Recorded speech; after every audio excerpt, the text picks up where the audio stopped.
কেমন আছেন সবাই? আজকে আমরা লেকচার 3 সেভার নেটওয়ার্ক এন্ড সেভার অ্যাপার্টেন্স সম্পর্কে জানবো। সো বেসিক্যালি এর আগে আমরা বিভিন্ন সার্ভারের টাইপস নিয়ে জেনেছিলাম, সেভারের সিস্টেম নিয়ে জেনেছিলাম। তারপর এরপরের লেকচারে আমরা বিভিন্ন ওই ডিজাইন করেছি, সার্ভারের হাইড্রোলিক ডিজাইন করেছি, ঠিক আছে? যে ফর্মুলাগুলো দরকার ছিল সেগুলো সম্পর্কে জেনেছি, বিভিন্ন প্রবলেমস গুলো সলভ করেছি। তো আজকে আমরা যেটা দেখবো যে নেটওয়ার্কটা কিভাবে তৈরি করা হয়, আসলে কি কি কোন মাধ্যমে তৈরি করা হয়, তারপরে পার্টিনান্স এর মধ্যে সেভারের যে টাইপস গুলো আছে, অর্থাৎ বিভিন্ন পার্টস আছে, এই পার্টস গুলো সম্পর্কে একটু আমরা ডিটেইলসলি জানবো আর কি। ঠিক আছে, তাহলে আমরা চলে যাই আজকের লেকচারে। এখানে একটা ফিগার দেখতে পাচ্ছি, দেখেন। প্রথমে একটা আমরা নদী থেকে কি করলাম, পানিটা নিলাম। আমরা বেসিক্যালি এই পার্টটা আমরা এনভায়রনমেন্টাল ইঞ্জিনিয়ারিং মানে শেষ করে ফেলেছি। ঠিক আছে, একটা নদী থেকে কিভাবে পানি ট্রিটমেন্ট করে সেটাকে আবার কিভাবে আমরা পৌঁছায় দিচ্ছি আরবান এরিয়াতে, সেই জিনিসটা আমরা কি এনভায়রনমেন্টাল ওয়ানে দেখেছি। তো আমাদের এনভায়রনমেন্টাল টুতে থাকবে বেসিক্যালি এই পার্টটা, কিভাবে পানিটা, যে ময়লা পানির তৈরি হয়। ঠিক আছে, আমরা জানি যে 80% পানি কি ময়লা হিসেবে চলে যায়, ঠিক আছে, ওয়েস্ট হিসেবে চলে যায়। সো ওই ওয়েস্টটাকে আমরা কি করব, ওয়েস্ট ওয়াটারটাকে আমাকে ট্রিট করতে হবে, এটা আমি সরাসরি প্রকৃতিতে ফেলতে পারবো না। ঠিক আছে, তো এটাকে ট্রিট করেই তারপর আমরা সেই ট্রিটেড ওয়াটারটাকে কি ওয়েস্ট ওয়াটারটাকে নদীতে ফেলে দিচ্ছি। সো এই পার্ট গুলা নিয়ে আমরা কি এনভায়রনমেন্টাল ইঞ্জিনিয়ারিং টুতে আমরা ভালো করে দেখতে পাচ্ছেন যে একটা ঘর দেখা যাচ্ছে, ঘরের নিচে একটা পাইপ চলে আসছে। ঠিক আছে, এইটা হচ্ছে ঘরের বাউন্ডারি, এই জন্য এটাকে প্রপার্টি লাইন বলা হচ্ছে। আর এখানে দেখেন, এখানে একটা ম্যানহোল দেখা যাচ্ছে। সো ম্যানহোল কি জিনিস সেটা আজকে লেকচারে আমরা ক্লিয়ার হয়ে নিব। আর এখানে যে মেন পাইপটা শাওয়ারের, সেই জিনিসটা দেখা যাচ্ছে। এখানে আরেকটা ফিগার আছে, দেখেন। এখানে নিচ দিয়ে পানিটা চলে আসবে, ওয়েস্ট পানি যেটা থাকবে। এখানে দুইটা ম্যানহোল, এটা হচ্ছে লোয়ার সাইডে আর এটা হচ্ছে আপার সাইডে, দুইটা ম্যানহোল দেখা যাচ্ছে। আর এটা হচ্ছে মেইন যে সার্ভার লাইনটা সেটা, ঠিক আছে। আর এটা হচ্ছে সাব ব্রাঞ্চ গুলা। সেভার নেটওয়ার্ক সম্পর্কে আমাকে জানতে হবে। তো নেটওয়ার্ক জিনিসটা কি, আর এটা কিভাবে করতে, একটা শহরের প্ল্যানটাকে আমরা এইভাবে সেভার পাইপ দিয়ে দেখাতে পারি। ঠিক আছে, এখানে যে ইয়াগুলা দেখতেছেন, পয়েন্টগুলো, পয়েন্টটা থেকে ওয়েস্ট পানিটা রিসিভ করে তারা এই এটিকে সেকশন এ, সেকশন বি, সি, ডি, ই এভাবে করে বিভিন্ন পয়েন্টে কি করবো, এরিয়াতে ভাগ করে ফেলবো ছোট ছোট। তারপর এটা হচ্ছে মেইন সাওয়ার লাইন, ঠিক আছে, এটা হচ্ছে মেইন। আর এখানে হচ্ছে, এখানে এসে কি করবে, এখানে একটা স্টেবিলাইজেশন পয়েন্ট রেখেছি, কারণ পানিটা সরাসরি ফেলবো না। স্টেবিলাইজেশন পয়েন্টের মাধ্যমে এখানে বায়োলজিক্যাল রিঅ্যাকশন হবে, অর্থাৎ ওয়েস্ট পানিটা হালকা পরিশুদ্ধ হয়ে সেটা কি আউটলেট দিয়ে স্ট্রিমে, অর্থাৎ নদীতে চলে যাবে। সো এখানে একটা ওয়েস্ট স্টেবিলাইজেশন পয়েন্ট রেখেছি, এটা আমরা আগামী লেকচার গুলোতে দেখবো যে ওয়েস্ট স্টেবিলাইজেশন পয়েন্ট কি, এটার কাজ কি। এরপর দেখেন, মেইন পাইপ থেকে যেটা বের হয়েছে মেইন সাওয়ার লাইন থেকে, সেটা হচ্ছে ব্রাঞ্চ সাওয়ার লাইন, ঠিক আছে। তারপর এখানে একটা ক্লিন আউট দেখতে পাচ্ছি, যে ক্লিন আউট জিনিসটা কি, এটাও আজকের লেকচারে আমরা জানবো ভালো করে। তারপর এখানে বিভিন্ন হাউস দেখাচ্ছে, হাউস থেকে আসবে। এখানে একটা স্ট্রিট দেখা যাচ্ছে, একটা রাস্তা। এভাবে করে আমাকে কি করতে হবে, নেটওয়ার্কটা তৈরি করতে হবে। সো যদি আরেকটু ডিটেইলসলি দেখি, এটা যখন আমি কম্পিউটারের মাধ্যমে কাজ করব, আমাকে কম্পিউটারে মডেলিংটা এইভাবে দেখাবে। ঠিক আছে, এখানে দেখেন, এটা হচ্ছে মেইন পাইপলাইনটা, ঠিক আছে, মেইন। আর এগুলো হচ্ছে কি ছোট ছোট ব্রাঞ্চেস গুলো, এগুলো এসে এখানে কানেক্ট হয়ে গেছে মেইন পাইপের সাথে। লেআউট অফ সাওয়ার লাইন, এই জিনিসটা কি সেটা পড়ব। স্টেপস গুলো জানতে হবে, যে লেআউটটা তৈরি করার জন্য আমাকে কি কি জিনিসগুলো প্রথমে করতে হবে। প্রথমে selection of N outlet or disposal point, যে পয়েন্টটা দিয়ে আমি আগে ফিক্স করতে হবে। Fixing limit to the drainage area or zone boundaries, আমাকে ফিক্সিং লিমিট গুলাকে ঠিক করতে হবে। ঠিক আছে, ড্রেনেজ এরিয়া মনে করেন যে এটা পুরাটা হচ্ছে এরিয়া, এই এরিয়া থেকে পানিটা বের হবে, তো আমাকে আগে এরিয়াটা ফাইন্ড আউট করতে হবে। তাহলে এরিয়াটা ফাইন্ড আউট করতে হবে, বাউন্ডারি ঠিক করতে হবে। 3 নম্বর পয়েন্টে finalising the location of trunk and main sewers, তাহলে মেইন, এখানে ট্রাঙ্ক সাওয়ার একটা নতুন ওয়ার্ড শিখলাম, যেটা ট্রাঙ্ক সাওয়ার। ঠিক আছে, এটা কি সেই জিনিসটা আমরা দেখবো পরে। আর এটা হচ্ছে মেইন সাওয়ার, তো এইটা হচ্ছে আমাকে আমার মেইন সাওয়ার, আর এটা হচ্ছে আমার ট্রাঙ্ক সাওয়ার। ঠিক আছে, তাহলে এই যে মেইন এবং ট্রাঙ্ক সাওয়ার কোথায় যাবে সেই জিনিসটা ফিক্স করতে হবে, ফাইনালাইজ করতে হবে। Finalising the location of pumping station wherever necessary, তারপর আমি কোথায় পাম্পিং স্টেশনটা কোন জায়গায় রাখবো সেটাই আমাকে ফিক্স করতে হবে। ঠিক আছে, কোনো সময় দেখা গেছে ময়লাটা এসে জমে গেছে, সেটা আর যাচ্ছে না, হ্যাঁ, স্লোপের কারণে সেটা আর যাচ্ছে না, তখন সেখানে আমাকে পাম্প বসাতে হবে, যেন আমি পাম্পের মাধ্যমে ময়লাটাকে আউটলেট দিয়ে বের করে দিতে পারি। তাহলে আমাকে 4টা জিনিস লেআউটের সময় মাথায় রাখতে হবে। এখন আমরা একটা টার্ম শিখবো, সেটা হচ্ছে ট্রাঙ্ক সাওয়ারটা কি সেই জিনিসটা দেখবো। Trunk shower is a shower in the network with the largest diameter that extends farthest from the sewage outfall. অর্থাৎ আউটফল থেকে যে লম্বালম্বি যে লাইনটা যাবে, ঠিক আছে, যে নেটওয়ার্কটা যাবে, যে পাইপলাইনটা যাবে, সেটাই হচ্ছে ট্রাঙ্ক সাওয়ার। আর এটার ডায়ামিটারটা অনেক বড় হবে, কারণ মেইন সাওয়ারে এসে ট্রাঙ্ক সাওয়ারে কিন্তু জয়েন্ট দিয়ে দিতেছে, ঠিক আছে। মেইন সাওয়ার গুলা এসে ট্রাঙ্ক সাওয়ারে কি দিতেছে, ময়লা পানিগুলো দিয়ে দিতেছে। সো ট্রাঙ্ক সাওয়ারের ডায়ামিটার সবচেয়ে বেশি হবে। তাহলে ট্রাঙ্ক সাওয়ারটা হচ্ছে যেটার ডায়ামিটার বেশি এবং যেটা আউটলেট থেকে বা আউটফল থেকে যেটা সরাসরি চলে আসছে, সেটা হচ্ছে trunk sewer. All other showers are considered as branches. এছাড়া অন্যান্য যে showers গুলো আছে সেগুলোকে ব্রাঞ্চ বলা হচ্ছে। Whenever two streams meet at a point, যখন দুইটা স্ট্রিম একটা পয়েন্টে এসে মিলিত হবে, the incoming one with larger diameter is called the main shower. এই পয়েন্টটা দেখেন, এখানে দুইটা শাওয়ার এসে মিলিত হলো, তাহলে এই দুইটার সাপেক্ষে এই শাওয়ারের পাইপটা কি, এই শাওয়ারটা ডায়ামিটার বেশি, সো এটাকে বলা হচ্ছে মেইন শাওয়ার। তাহলে যখন দুইটা শাওয়ার এসে মিলিত হবে, সেখানে সবচেয়ে বড় ডায়ামিটারের শাওয়ারটাকে বলা হবে কি, মেইন শাওয়ার। তাহলে আমরা ট্রাঙ্ক শাওয়ার এবং মেইন শাওয়ার এই দুইটা টার্ম শিখে ফেললাম, এবং ব্রাঞ্চ শাওয়ার কোনটা সেটাও শিখে ফেললাম তিনটার থেকে, ডেফিনিশন থেকে। তাহলে যদি এগুলো আসে, ফিগারটা দেখিয়ে আমরা সুন্দর করে ডিসক্রাইব করে দিব। nomenclature system followed in shower systems জিনিসটা কি, আমি যখন কম্পিউটারে প্রোগ্রামিং করতে যাব, প্রোগ্রামিং করে যখন এই লেআউট গুলা ফিক্সড করব, আমাকে নোমেনক্লেচার সিস্টেমটা ফলো করতে হবে। সো ট্রাঙ্ক শাওয়ার আছে এখানে, মেইন শাওয়ার আছে এখানে, এখানে বিভিন্ন নোট গুলা দেখা যাচ্ছে, সেই নোট গুলাতে আমি বিভিন্ন নাম দিয়ে দিলাম এটা, ঠিক আছে। 3.1 × 1, 3.1 × 2, এরকম 3.1.2, এভাবে করে বিভিন্ন নাম দিয়ে দিলাম, ঠিক আছে। তাহলে আমার কি করতে, আমার ইজিলি ফিক্সড করতে, ডায়ামিটার বসাতে, পাইপের লেআউট বসাতে সহজ হবে। এগুলো হচ্ছে ম্যানহোল। এখানে দেখা যাচ্ছে যে এই পয়েন্ট গুলোকে বলা হচ্ছে ম্যানহোল। ম্যানহোল জিনিসটা কি, যেটা আমরা জেনে নিব একটু পর। তাহলে এটা হচ্ছে কি, আরেকটা ফিগার আছে সেটা দেখে নিই। এই যে এখানে এটা বলা হচ্ছে note number.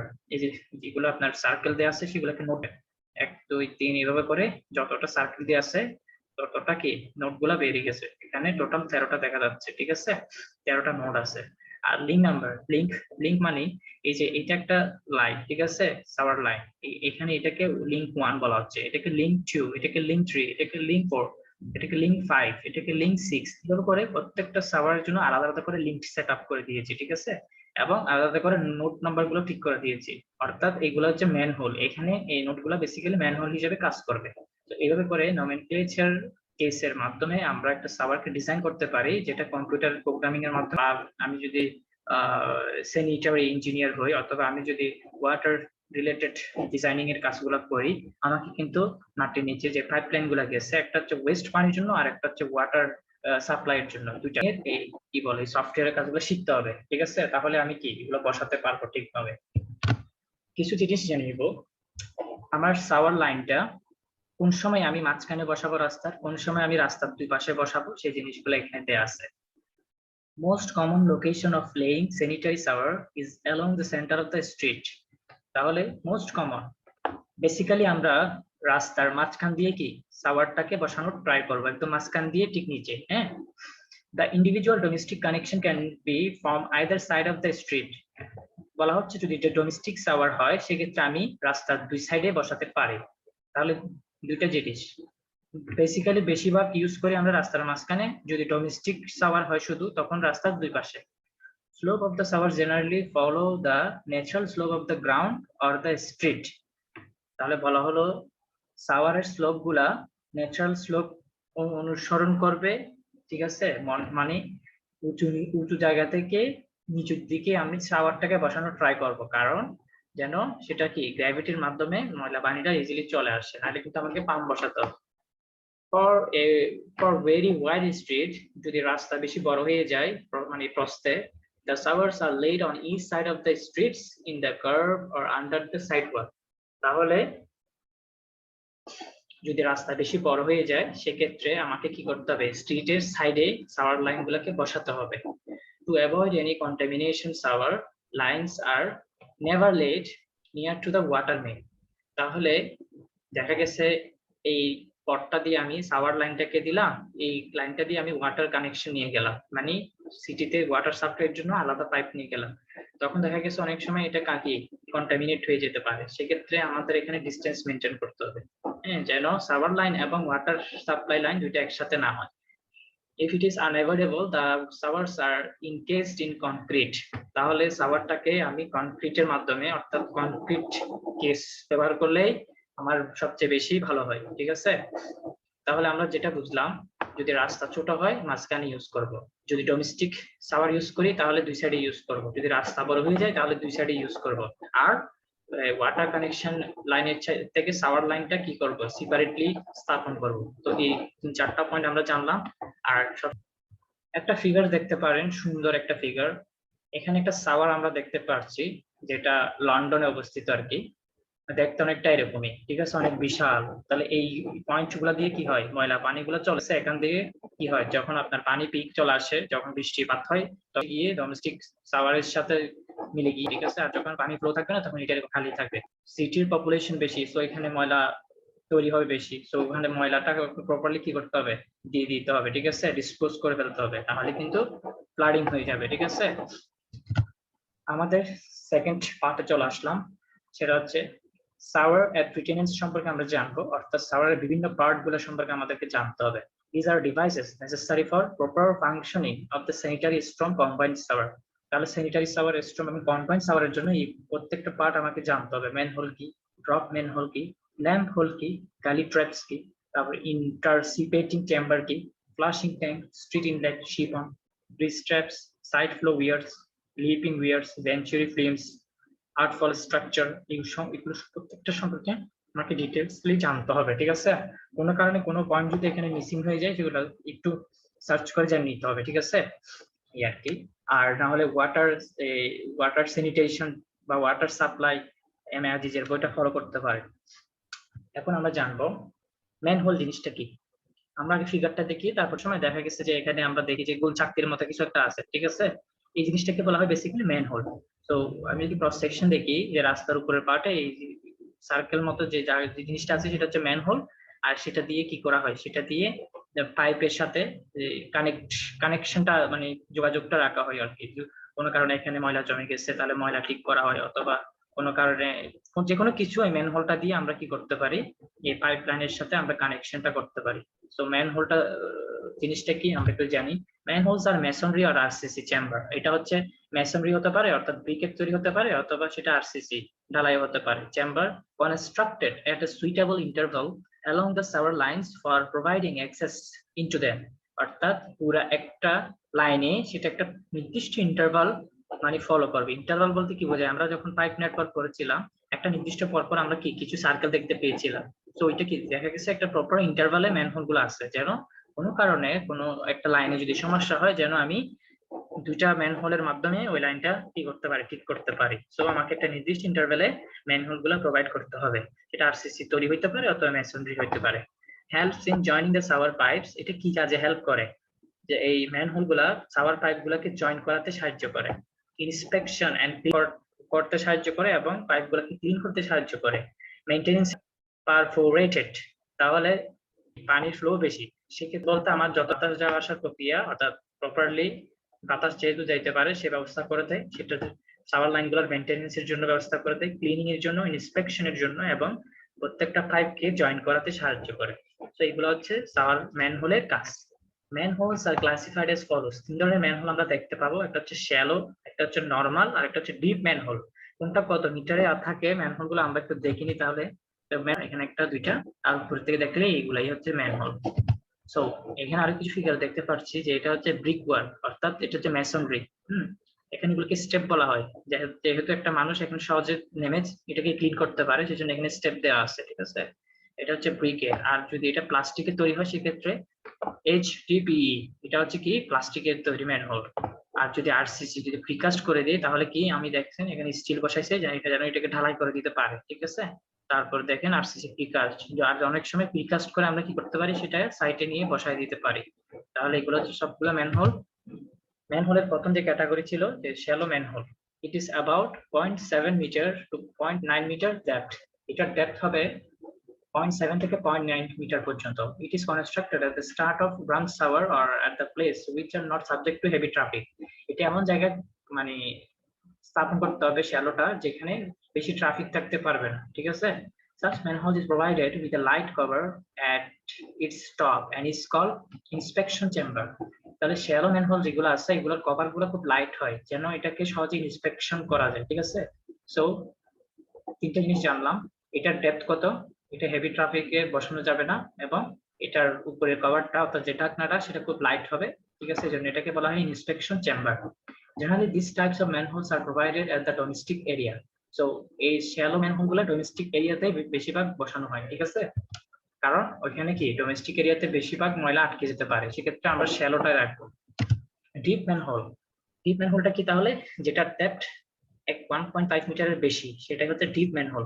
The section of, বুঝতে পারবেন, হ্যাঁ? এই যে এটা হচ্ছে ডেপথ, যে উপর থেকে নিচে এটা হচ্ছে কি ডেপথ, এটা যদি deep manhole. The section of such manhole is generally not kept the same. So এই সেকশন গুলা, এই ম্যানহোলের সেকশন গুলা সেম থাকবে না।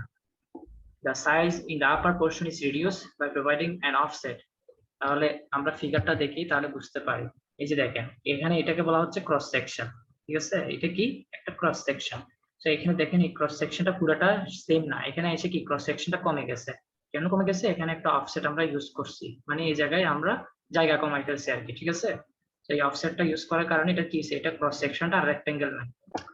ম্যানহোল ইজ জেনারেল, এটা সেকশনটা সব জায়গায় সেম না, আর এটার উপরের পোরশনে এটা সাইজটা কিছুটা কমে গেছে কারণ আমরা অফসেট ইউজ করছি। স্টেপস এটসেট্রা আর প্রোভাইডেড, মানে ওখানে স্টেপস ইউজ করা হয়েছে in such a manhole for facilitating descending into the manhole and to enable the workers to go up into the bottom. অর্থাৎ এখানে অনেকগুলো যেগুলোকে স্টেপস বলা হয়, দেখেন এগুলো হচ্ছে স্টেপস। তো এই ম্যানহোলে, ডিপ ম্যানহোলে অনেকগুলো স্টেপ ইউজ করছে যেন একজন মানুষ এই যে ম্যানহোলের কভারটা খুলে এখানে সহজেই ঢুকে এই জিনিসটাকে ইন্সপেক্ট করতে পারে, ঠিক আছে? হ্যাঁ, পয়েন্টগুলো আমরা মনে রাখবো। আর ফিগারটা একটু দেখে একটু জিনিসগুলো একটু লোকেট করে দেখেন। এটা হচ্ছে আরসিসি স্ল্যাব, এটা হচ্ছে আমরা স্ল্যাব করে দিছি কাস্টিং করে।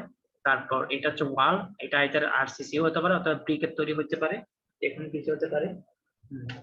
তারপরে এটা হচ্ছে কি ব্রাঞ্চ শাওয়ার। ব্রাঞ্চ শাওয়ার মানে কি, এই যে দেখেন আমরা এটা ক্রস সেকশন এঁকেছি, এটা এ ক্রস সেকশন, মানে আমি ওদিক থেকে তাকাবো, যদি আমি ওদিক থেকে তাকাই এটা দেখতে এরকমই দেখাবে, ঠিক আছে? এই যে দেখেন এই জায়গায় কি ব্রাঞ্চটা আসছে, তো ব্রাঞ্চটা হচ্ছে এখানে এসে কি করছে, মেইন শাওয়ারে পানিগুলো ফেলবে। তাহলে মেইন শাওয়ারটা হচ্ছে নিচে, মেইন শাওয়ারের পানি এদিকে যাচ্ছে, আর এটা এই সাইড দিয়ে যদি দেখি মেইন শাওয়ার থেকে পানি এসে ব্রাঞ্চ শাওয়ার থেকে পানি এসে সেটা কি হলো, এখানে জমে, সেটা মেইন শাওয়ারে এসে অ্যাড হয়ে গেল। তাহলে দেখেন ব্রাঞ্চ শাওয়ার উপরে, মেইন শাওয়ারটা নিচে, এসে মেইন শাওয়ারে পানিটা জয়েন হয়ে গেল, ঠিক আছে? তাহলে এটা হচ্ছে ডিপ ম্যানহোলের কাজ। ডিপ ম্যানহোল এই কাজটাই করে। আর এখানে একটা এই শাওয়ারের সাথে আরেকটা শাওয়ারের কানেকশন করে, অনেক সময় এটা সোজা হতে পারে অথবা অনেক সময় দেখা গেছে এই শাওয়ারটা একদিক থেকে এসে অন্য দিক দিয়ে বের হয়, এটার গতিপথ চেঞ্জ হয়ে যেতে পারে। সো ম্যানহোলের কাজটা কি, শাওয়ার লাইন গুলোকে লিঙ্ক আপ করা। নিচে এটা পুরোটা কনক্রিটের প্লেস করে দিছি, ঠিক আছে? নামগুলো আমাকে জানতে হবে, ফিগারটা একে ড্র করতে হবে। আরেকটা ক্যাটাগরি আছে drop manhole. What is drop manhole? The manhole in which a vertical pipe is used is called a drop manhole. যে ম্যানহোলের মধ্যে ভার্টিক্যাল পাইপ ইউজ করা হয় সেটাকে ড্রপ ম্যানহোল বলা হয়। When a branch shower enters a manhole by more than 0.5 metre to 0.6 metre, 0.5 থেকে 0.6 metre উপরে main শাওয়ারের সাথে এসে জয়েন দিবে, মানে অনেকটাই উপরে, মেইন শাওয়ার থেকে ব্রাঞ্চ শাওয়ারের ডিসটেন্স কি অনেকটাই উপরে, তাহলে সেখানে ড্রপ ম্যানহোলটা ইউজ করা হয়। তো ড্রপ ম্যানহোলটা কি সেটাও দেখব, একটু পরে জানবো, অথবা আমরা ফিগারটা দেখে তারপরে ডেফিনিশনটা পড়ি তাহলে আরো ক্লিয়ার হয়। দেখেন এটা হচ্ছে আপনার ব্রাঞ্চ শাওয়ার, ঠিক আছে? ব্রাঞ্চ যেখান থেকে পানিটা আসে মেইন শাওয়ারে এসে জয়েন দিবে। সো ব্রাঞ্চ শাওয়ার আর মেইন শাওয়ারের ডিসটেন্স হচ্ছে 0.5 থেকে 0.6 মিটারের বেশি, তার মানে ময়লাগুলো এসে মানে ইনস্ট্যান্টলি এখানে ফেললে সমস্যা, মানে ইনস্ট্যান্টলি এসে পড়লে এখানে সমস্যা ক্রিয়েট করতে পারে। সেক্ষেত্রে আমি এখানে একটা ভার্টিক্যাল পাইপ ইউজ করবো। ভার্টিক্যাল মানে ময়লাটা এসে সরাসরি ভার্টিক্যাল পাইপের মধ্যে দিয়ে ডিসটেন্সটা কম, দেখছেন ডিসটেন্সটা এখানে এসে এভাবে না পড়ে সেটা কি আর একটু ঘুরে এসে ইজিলি এখানে এসে জয়েন দিয়ে দিল। সো এটাকে বলা হচ্ছে বেসিক্যালি ড্রপ ম্যানহোল। তাহলে ড্রপ ম্যানহোলে ভার্টিক্যাল পাইপ ইউজ, হ্যাঁ, তাহলে ব্রাঞ্চ শাওয়ার এবং মেইন শাওয়ারের ডিসটেন্স যদি বেশি হয়ে যায় 0.5 থেকে 0.6 এর, সেক্ষেত্রে drop man to fall into the manhole. তো সরাসরি সেভেজ এখানে এনে ফেলতে পারি না, শাক লাগিয়ে রেখেছি।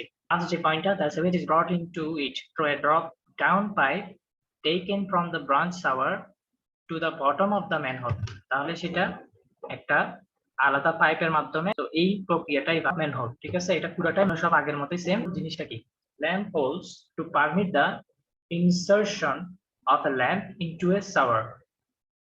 The lamp light is then viewed from the upstream as well as the downstream manholes.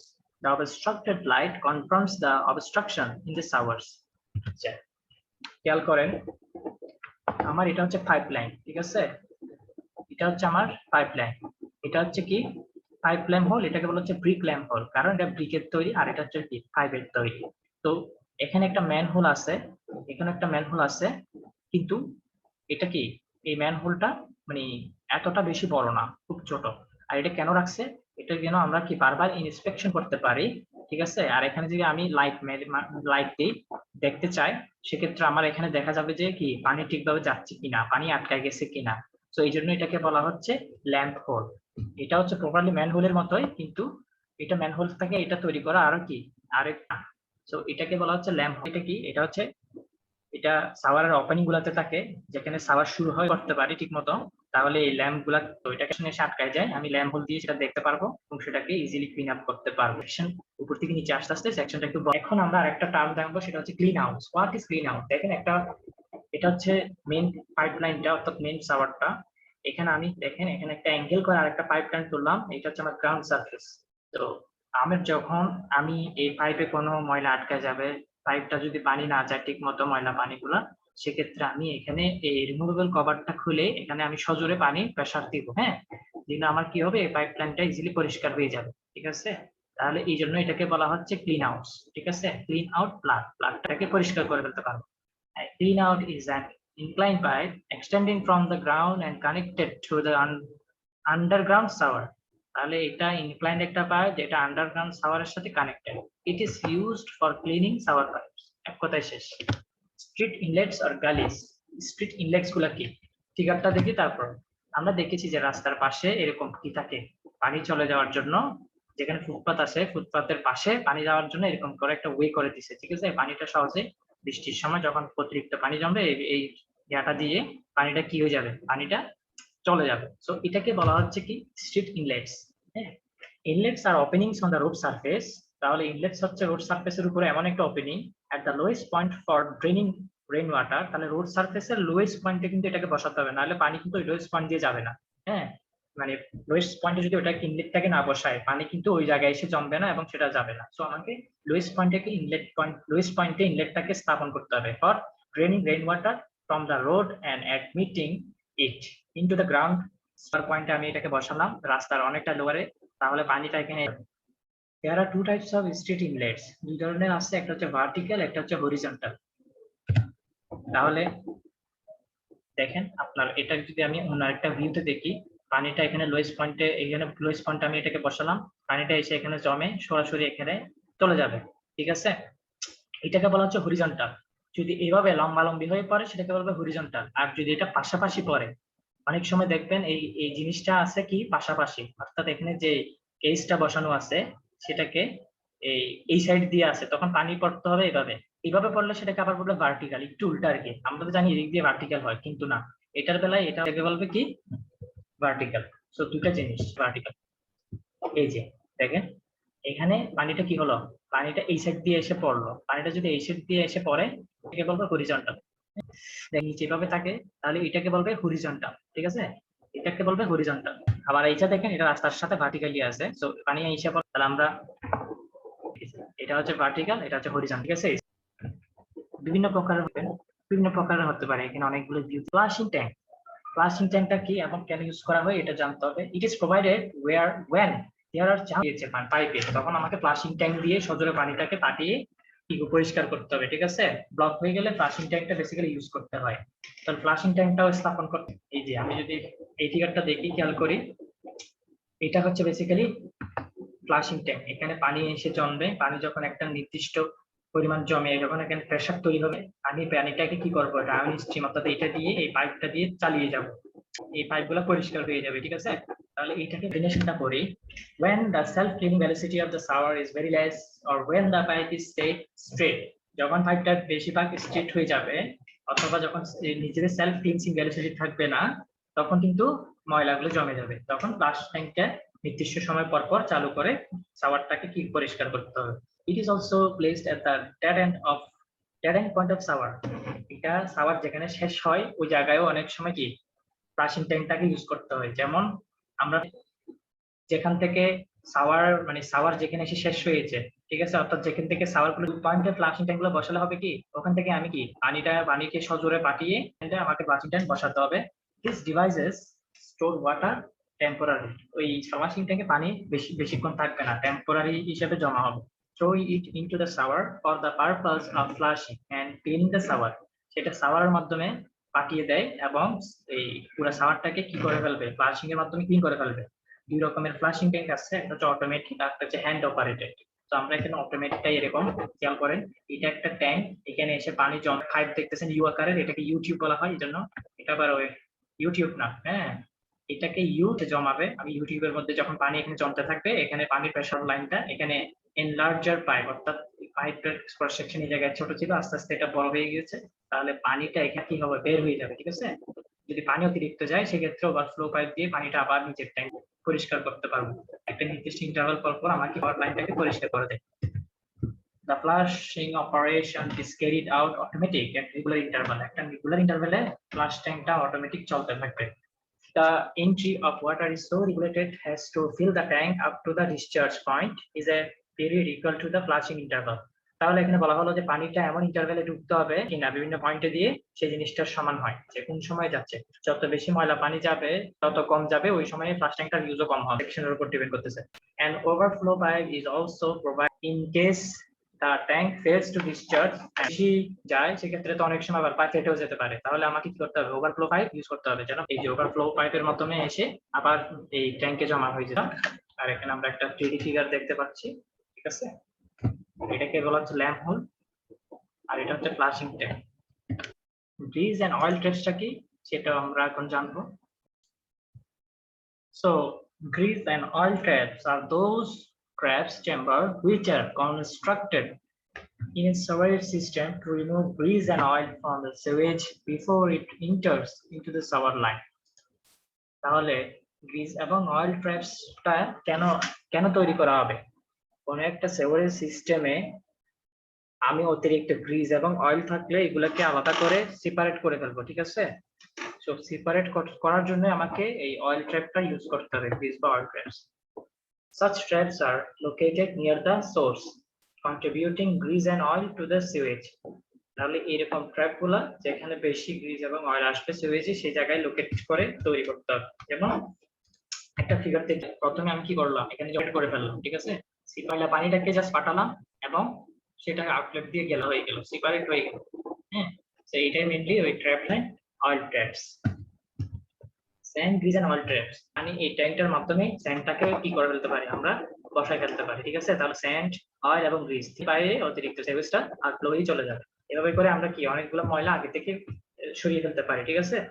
If sand is also desired to be excluded from the sewage, that space should be kept at the bottom of the chamber for the sand. তাহলে এখানে এসে স্যান্ডটাকে কি জমে যায়।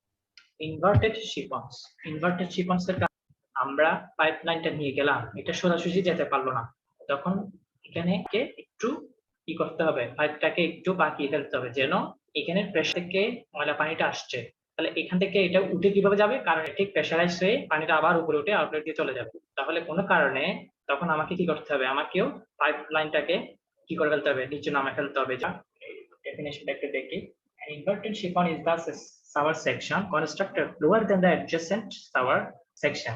তাহলে adjacent যে shower section আছে, it runs full under gravity, এটা পুরোটাই গ্র্যাভিটি আন্ডারে চলে, with pressure greater than the atmosphere. So atmospheric pressure চাইছে এইখানের যে প্রেসার ঢালু হয়ে গেছে এই জায়গায়, সো আমি কি করলাম, পাইপলাইনটাকে বাঁকিয়ে ফেললাম, সেটাকে বলা হচ্ছে ইনভার্টেড শিফন। আমি যদি এটার ক্রস সেকশন নেই, এই পাইপের যদি ক্রস সেকশন নেই, আমি এখানে তিনটা পাইপ চলে আসছে, ঠিক আছে।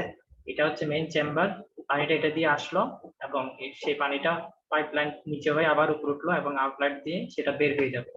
আবার দেখা গেছে এখানে কয়টা আসে, এখানে তিনটা পাইপলাইন কাটা পড়ে, ঠিক আছে, তিনটা পাইপলাইন, ঠিক আছে, একটা দুইটা তিনটা, এই তিনটা পাইপলাইন তাহলে এই পাইপলাইন গুলো কি হয়েছে নিচে নেমে আবার উপরে উঠে গেছে, যেন এখানে অটোমেটিক প্রেসার তৈরি হয়ে যায়।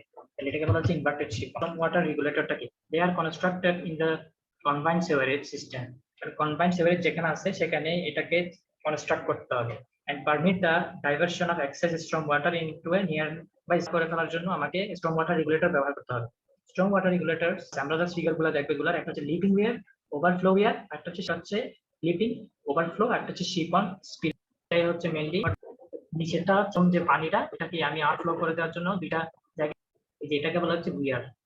এই উইয়ারের মাধ্যমে এটা আলাদা হয়ে এই লাইন দিয়ে চলে যাবে, অর্থাৎ স্ট্রং ফ্লো যেদিকে হবে সেখানে কি হবে, যে পানিটা মানে যে পানিটার ভেলোসিটি কম, তো এটাকে বলা হচ্ছে ড্রাই ওয়েদার ফ্লো। এই স্যানিটারি ওয়েদারটাকে কি বলা হয়, স্যানিটারি সাওয়ারটাকে বলা হচ্ছে ড্রাই ওয়েদার ফ্লো। আমরা জানি এটাকে আলাদা করে ফেললো উইয়ার ইউজ করে, তো এই জন্য এটাকে লিপিং ওয়্যার বলা হচ্ছে। ঠিক আছে, এখানে আরেকটা ইয়া দেখাচ্ছে। তাহলে পানিটা আসছে পানিটাকে সেপারেট করে ফেলছে, এটাকে বলতেছে ইন্টার। ঠিক আছে, মানে যেখান দিয়ে মেন স্যানিটারি সাওয়ারটা অতিরিক্ত যে পানিটা সেটা স্টর্ম সাওয়ার দিয়ে বেরিয়ে যাবে। সো বেসিক্যালি কনভার্ট সাওয়ার থেকে যখন আলাদা করব তখনই আমাকে এই একটা ইউজটাকে আলাদা করলাম, উইয়ার ইউজ করে। ঠিক আছে, তাহলে এটাকে লিপিং ওয়্যার বলা হয়। আপনারা দেখেন কম্বাইন্ড সাওয়ার থেকে পানি আসতেছে, তো এখানে পানির ফ্লো যেহেতু ওই স্যানিটারি যে সাওয়ারটা আছে ওটা দিয়ে পানিগুলো ফ্লো হবে, আর যদি যখন বৃষ্টি পানি সহ অ্যাড হবে তখন অতিরিক্ত ফ্লো এর কারণে পানি কি এই পথটা দিয়ে চলে যাবে।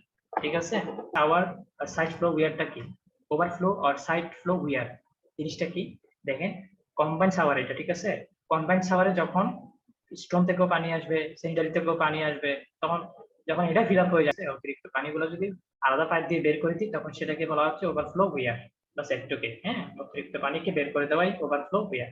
তো দেখেন এটা হচ্ছে সাওয়ার, তো এখানে আমি একটা উইয়ার ইউজ করছি, যে তীক্ষ্ণ অংশটা এটাকে উইয়ার বলা হচ্ছে। তো পানি যখন এখানে ফিল আপ হয়ে গেছে অতিরিক্ত পানি বের হয়ে যাচ্ছে কেন, তো এটাকে ওভারফ্লো উইয়ার বলা হচ্ছে। তখন স্পিল ওয়েটাও সেম, যখন এই সাওয়ারটা এখানে, তাহলে এই পাইপের মাধ্যমে কি পানিটা যখন এটা ফিল আপ হয়ে যেতে চাই, ঠিক আছে, তো এটাকে বলা হচ্ছে স্পিলওয়ে উইয়ার বা শিপন স্পিলওয়ে। কিছু সাওয়ার লাইনের ফিগার দেখি আমরা অলরেডি এই জিনিসটা দেখতে এরকম, আর যেটা প্লাস্টিকের তৈরি সেটা দেখতে এরকম। ঠিক আছে, এখানে পানি ফ্লো হবে কম, অর্থাৎ হাউস থেকে যদি শুরু হয় আমরা এরকম প্লাস্টিকের পাইপ দিব, তারপর আস্তে আস্তে এটা বড় পাইপে এসে কানেক্ট হয়ে যাবে। লাস্ট একটা জিনিস দেখে আমরা আজকে লেকচারটা শেষ করব। এটা বেসিক্যালি কেন একটা পাইপে কোরোশন হয়, হ্যাঁ, আর একটা স্টিলের পাইপ যদি ইউজ করি সেখানে কেমন কোরোশন হয়, তারপর কি কি গ্যাস। বেসিক্যালি দেখেন এখানে হচ্ছে ওয়েস্ট কম্পোনেন্টটা থাকবে, সেটা হচ্ছে সালফার টেট্রাঅক্সাইড। হ্যাঁ, SO4 মানে যেখানে যে কন্ডিশন অক্সিজেন আছে সেটাকে ভেঙে S1 পানিতে উপস্থিত থাকে এবং H2S তো বিষাক্ত H2S গ্যাস তৈরি করে। তাহলে আমরা প্রথমে দেখলাম SO4 ভেঙে S হয়, S যুক্ত হয়ে কি হয় H2S। তাহলে তারপর এখানে H2S এবং অক্সিজেন ব্যাকটেরিয়া আসবে সাথে, তিনটা যুক্ত হয়ে কি হবে H2SO4 সালফিউরিক অ্যাসিড গ্যাস তৈরি হবে। এই সালফিউরিক অ্যাসিড গ্যাসটাই বেসিক্যালি কোরোশন তৈরি করে। ঠিক আছে, তাহলে এই যে পাইপের গায়ে এখানে কি হবে, এখানে কোরোশন তৈরি হবে এবং সেখান থেকে অতিরিক্ত যে ময়েশ্চার গুলো সেগুলো আবার কোথায়, এখানে ময়লা পানিতে চলে আসবে। সো এখানে দেখেন কিছু ময়লা জমে গেছে, স্লিম লেয়ার বলা হচ্ছে এটাকে, আর এখানে স্যাটেল সলিড, কিছু সলিড এসে জমে গেছে, সলিড স্যাটেল সলিড বলা হচ্ছে। আর এখানে H2S অক্সিডাইজিং ব্যাকটেরিয়া, এখানে H2S এসে অক্সিডাইজিং ব্যাকটেরিয়ার মাধ্যমে সেটাকে কোরেশন তৈরি করলো। ঠিক আছে, তাহলে এখানে কোরেশন কিভাবে তৈরি হলো এটাও শিখলাম, এবার H2S আর O2 আসলো এই জায়গায় সেটাও শিখলাম, আর এখানে বিক্রিয়াটাও শিখলাম। মোটামুটি আমাদের আজকের লেকচার একটুকে আমরা ওভারঅল কিভাবে নেটওয়ার্ক তৈরি করতে হয় সেভারের জন্য, সেভারের বিভিন্ন অ্যাপ্লিকেশনের বিভিন্ন নামগুলো কি, কোন কাজে ব্যবহার করা হয় একটা সেভার পাইপে, এগুলো ডিটেইলস দিয়ে জানলাম।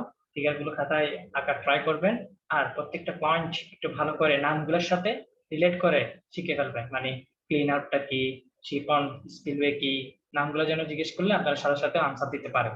হোক বাংলায় হোক ইংলিশ, আমাকে কিন্তু নামগুলো মনে রাখতে হবে, বাস এভাবে। ঠিক আছে।